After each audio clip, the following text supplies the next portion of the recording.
بسم اللہ الرحمن رسول الرحیم الکریم اما بعد فاعوذ باللہ من الشیطان الرجیم بسم اللہ الرحمن الرحیم وَأَقِیمُوا الصَّلَاةَ وَآتُوا الزَّکَاةَ وَاقْرِضُوا اللَّهَ قَرْضًا حَسَنًا وَمَا تُقَدِّمُوا لِأَنفُسِكُم مِّن خَيْرٍ تَجِدُوهُ عِندَ اللَّهِ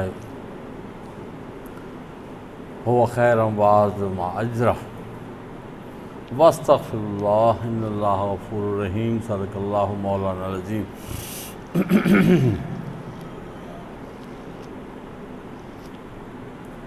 ارکان اسلام میں دوسرا رکن ہے زکوٰۃ۔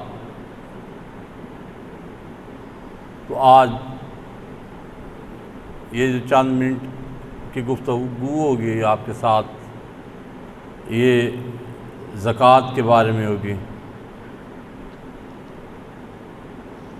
تو جو آپ کے سامنے یہ آیت مبارکہ پڑھی ہے، یہ سورہ مزمل کی آخری آیت ہے، اور زکوٰۃ کے بارے میں شاید یہ پہلا حکم ہے، اور آئی سورہ مزمل میں ہے۔ یہ جو فرضیت تھی،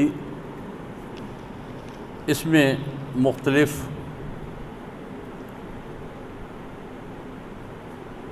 اقوال ہیں، لیکن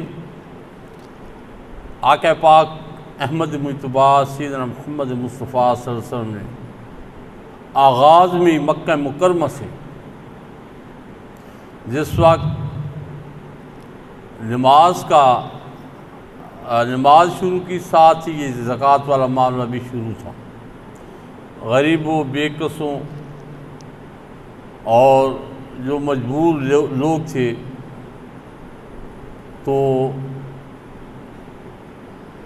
ان کو جو آقا پاک صلی اللہ علیہ وسلم دینے کے اہتمام فرماتے تھے۔ تو مطلب یہ ہے کہ آغاز اسی وقت ہو گیا تھا، لیکن جو باقاعدہ اس کی فرضیت ہوئی، پھر بتدریجی اس کے جو ہے نا بتدریج اس کے احکام آتے گئے، اور اس کے ساتھ مختلف اجناس پہ، مختلف چیزوں پہ پھر اس کی شرح جو احکام الہی تھے وہ آتے گئے، اور اس طرح یہ زکوٰۃ فرض ہوئی۔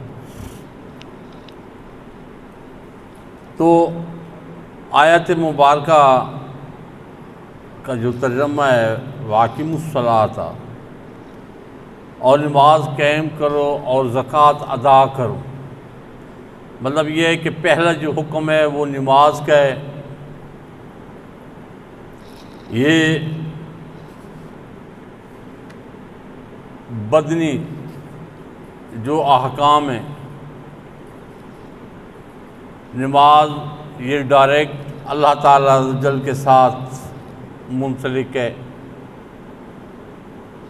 کہ اللہ تعالیٰ عز و جل کے ساتھ بندہ ڈائریکٹ ہوتا ہے، اور یہ جو زکوٰۃ ہے یہ اللہ تعالیٰ عز و جل کے جو بندے ہیں، یہ ان کے ساتھ بندہ منسلک ہو جاتا ہے۔ میرے آقا پاک احمد مجتبیٰ سید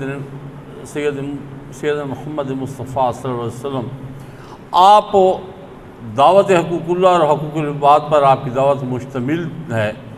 حقوق اللہ کی ادائیگی کا مظہر اعظم نماز ہے، سب سے بڑا مظہر جو ادائیگی ہے وہ نماز ہے، اور حقوق العباد کی جامع دلیل جو ہے نا یہ زکوٰۃ ہے۔ مطلب یہ ہے کہ آپ اللہ تعالیٰ عز و جل کو سجدوں کے ساتھ راضی کریں، اور مخلوق میں جب اللہ عز و جل کی مخلوق کے ساتھ آپ کی خیرخواہی ہوگی تو اللہ تعالیٰ عز و جل پھر بھی آپ پہ راضی ہو جائے گا۔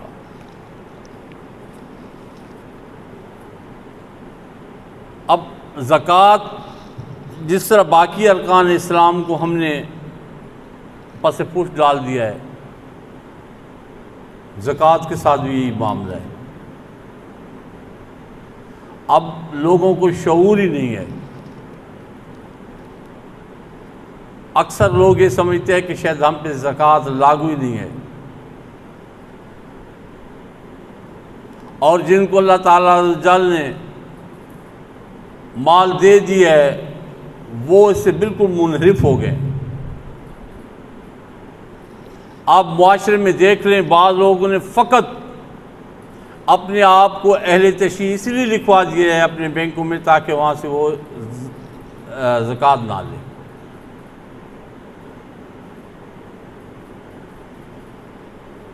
تو یہ انحراف ہو گیا۔ اور سیدنا ابوبکر صدیق رضی اللہ تعالیٰ عنہ کے دور مبارک میں جب کچھ قبائل نے یہ کہا کہ ہم بیت المال میں زکوٰۃ جمع نہیں کریں گے، تو سیدنا ابوبکر صدیق رضی اللہ تعالیٰ عنہ آپ نے سمجھایا، جب لوگ نہ سمجھے آپ نے جنگ کے لیے تیاری شروع کر دی ان قبائل کے ساتھ،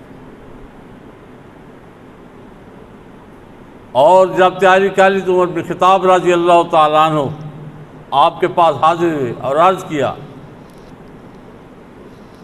کہ اے ابوبکر صدیق، یہ لوگ اللہ عز و جل کو وحدہ لا شریک مانتے ہیں اور آقا پاک صلی اللہ علیہ وسلم کی رسالت پہ ان کی یقین ہے، تو ان کے ساتھ کیسی جنگ؟ تو ابوبکر صدیق رضی اللہ تعالیٰ عنہ جیسی ہستی، اور آگے جواب کس کو؟ عمر بن خطاب فاروق اعظم کو آپ نے اتنا سخت جواب دیا ہے، عمر تیری ماں تجھے روئے کہ اسلام سے پہلے تو اتنا سخت تھا، اور ارکان اسلام کا جب موقع آ گیا تو اتنا نرم پڑ گیا۔ مجھے اپنے پیدا کرنے والی کی قسم، میں ایک رسی کے لیے بھی نہیں چھوڑوں گا ان کو جو میرے آقا پاک صلی اللہ علیہ وسلم کے زمانے مبارک میں یہ زکوٰۃ کے لیے دیتے تھے۔ جانور کو باندھنے کی ایک رسی بھی میں ان سے وصول کروں گا۔ اگر اس وقت سیدنا ابوبکر صدیق رضی اللہ تعالیٰ عنہ نرم پڑ جاتے، آپ یقین کریں اسلام کا ایک جو ہے نا ارکان ہم سے گم ہو جاتا۔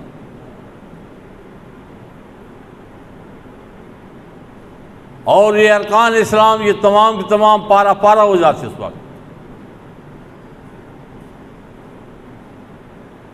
اللہ تعالیٰ دیکھیں، اللہ تعالیٰ اپنی مخلوق پہ رحم کرنے والا ہے، اللہ تعالیٰ اپنی مخلوق پہ ظلم کرنے والا نہیں ہے۔ رب العالمین خود ہی فرما رہا ہے کہ اپنے اموال سے غریبوں کو دو، اور اپنے حبیب مکرم کو رب العالمین فرمایا اور ان کے مالوں کو پاک کرو۔ جب زکوٰۃ بندہ دے دیتا ہے تو اس کا باقی مال پاک ہو جاتا ہے۔ اور یہ ویسے جو زکوٰۃ ہے، زکوٰۃ کا جو لفظی معنی ہے، جو لغت میں اس کا معنی ہے وہ ہے بڑھنا، کثرت، یہ اس کے معنی میں آتا ہے۔ مطلب یہ ہے کہ زکوٰۃ دینے میں پاکیزگی آتی ہے، مال بڑھتا ہے، مال میں برکت ہوتی ہے، اور مدح تعریف ہوتی ہے۔ اللہ تعالیٰ عز و جل اپنے ایسے بندے کو پسند کرتا ہے جس کو وہ عنایت کرتا ہے اور وہ اس کا حق ادا کرتا ہے۔ یہ کبھی بھی نہیں ہو سکتا کہ جو بندہ زکوٰۃ دے اور اس کے مال میں کمی ہو جائے یا اس کے مال میں نقصان ہو جائے۔ یہ متحدہ ہندوستان تھا، اس وقت ایک برٹش کرنل تھا کلکتہ میں، اس نے ایک بنگلہ بنایا ہوا تھا، وہاں پہ جو آرمی کی کالونی تھی وہاں پہ اس نے اپنا بنگلہ بنایا ہوا تھا۔ اس کو اسلام کا نظام زکوٰۃ اتنا پسند آیا کہ وہ تھا عیسائی لیکن مسلمانوں کی طرح زکوٰۃ دیتا تھا، اپنے مال پہ ہر سال پوری اسی طرح زکوٰۃ دیتا تھا۔